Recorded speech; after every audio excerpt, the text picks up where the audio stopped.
Hello, this is Lemmonds. I'm Communications Director with the Faith and Freedom Coalition. We're here today with Representative Marsha Blackburn, Congresswoman from the 7th District of the wonderful state of Tennessee, a neighbor of mine in Arkansas.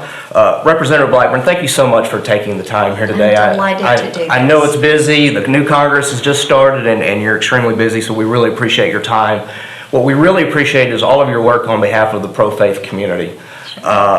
But before we get started with our questions and get talking about the report on infant lives, I just wanted to take a minute to thank you. For the 114th Congress, you received a 100% rating from the Faith and Freedom Coalition.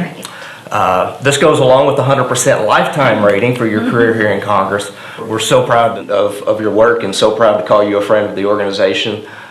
So once again, thank you for your voting record in Congress. I appreciate it. Thank you. We've paid very close attention to your work on the Select Panel on Infant Lives. Your panel released its final report last week. I see that you have it in your hands. You outlined many of the disturbing practices within the fetal body parts in the abortion industry. So the reason we're here today and the reason why our audience is specifically interested in this topic is you came to some very chilling conclusions in the report. Yes, we did. Even calling for criminal investigations in some cases. So can you please tell us about the most important findings that you found? I will, and I'm so glad you mentioned the report. You know, it's 471 pages in total. This is what it looks like. Anyone can go to my website, blackburn.house.gov, and pull it down and print their own copy so that they can read it or do like I'm doing, kind of marking it up as I go back through and highlighting different things that I want to make certain are called attention to. And you're right, there's a part called executive summaries. And I would encourage your viewers to go to the executive summary, and that is where they can take a look at how we have gone about pulling this report together. And we've done it in chapters. Now, also in here, we articulate the criminal referrals and regulatory referrals that we have done. And what we found were some actions that needed to go either to the state attorney general of a given state or to the Department of Justice or to a different regulatory agency for regulatory violations. And as an investigative panel, we are not the group that reaches the solution. We're the group that identifies the problem and makes the recommendation or forwards that information to the agency that will either prosecute or carry it forward. And this work that we have done as a select panel has been the most comprehensive work looking at the abortion industry and big abortion that has ever been done. Fantastic. So I want to sort of get to the origins Yes. of your panel. So those of us in the faith community and even in the general population, they saw the videos of Planned Parenthood, some of the horrifying methods and practices that were discussed very openly and very clearly in those videos. Now, these videos were captured by private citizens who were just trying to sort of expose the industry itself.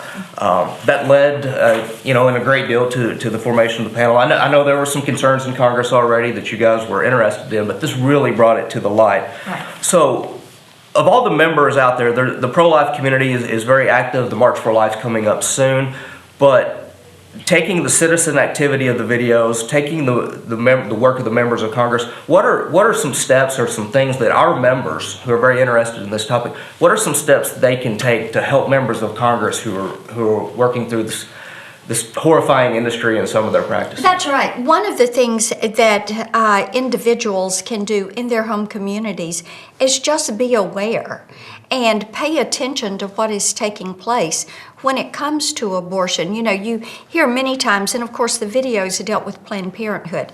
Planned Parenthood is the largest provider of abortions, but they're not the only one. They do about 30% of the abortions that are in the country, and there are clinics around the country that are independent or standalone clinics, pay attention. Talk to people, talk to women that have been through this process. You know, I know many churches like mine have outreaches and ministries that work with women who have been through this. The post-abortive woman who is then seeking to be able to address that in her life. So I would encourage them to stay engaged with individuals, stay engaged watching these clinics, pay attention, talk to healthcare providers, and just not to let it drop. Now that we've been able to see what some of the relationships are, such as between big abortion and the procurement businesses, realizing there was a contractual relationship that was there, which clearly is something that's a violation of federal law. It is USC 42-289 G2, and you are not allowed to make a profit. So if you're not allowed to make a profit, why would you enter into a contract with an abortion provider to get these fetuses that are being aborted? So, yeah, you know, I think awareness and engagement and continuing to do outreach to people that have suffered through this process. To your point, and you sort of hit on this earlier when you were describing the work of the panel, and then and sort of saying now it's up to the Department of Justice, the Department of Health and Human Services. So as we're sitting here today, Senator Sessions' hearing has begun over in the Senate. We anticipate one of your colleagues, Representative Price, his confirmation of the Department of Health and Human Services. So what are some of the action items that you guys issued in your report to HHS and to the Department of Justice to talk about some of the possible criminal investigations? Can you Yes, and Chapter 4 of the report is what deals with these referrals, and you're going to see a total of 15 referrals that we have made, and they are articulated in here. What we noticed was between some of these procurement organizations, STEM Express, what we saw was that they had created a platform that would cause concern about their profiting from this. It is a felony offense to profit, even if you make a penny. It is a felony offense. You can donate tissue and you're within the law. You charge for tissue and you are outside of the law. So this is the reason we have done these referrals. We also have the situation in New Mexico where we have referred to the AG there because of a violation of the Anatomical Gifts Act, the Spreadling Act that they have there in New Mexico. We have HIPAA violations that we have sent over to Health and Human Services.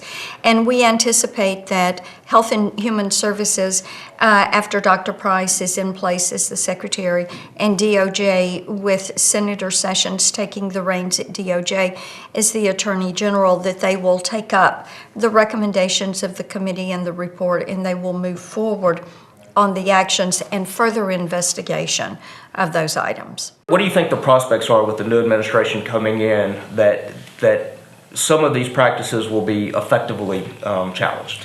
With the new administration, we have a president and a vice president who are strong in their faith and strong in support of life. And I have no doubt that you're going to see them take action on the recommendations that we have made. A couple of the recommendations, and we do have an entire section in the report on recommendations, is to codify the Hyde Amendment language so that no entity that does abortions is able to receive Title X funding, which is funding for women's health. In the reconciliation bill that we are going to vote on this week and get to the president's desk to start dismantling Obamacare, we also have the defunding, the codification of the Hyde Amendment language that will prohibit abortion providers from getting those Title X funds.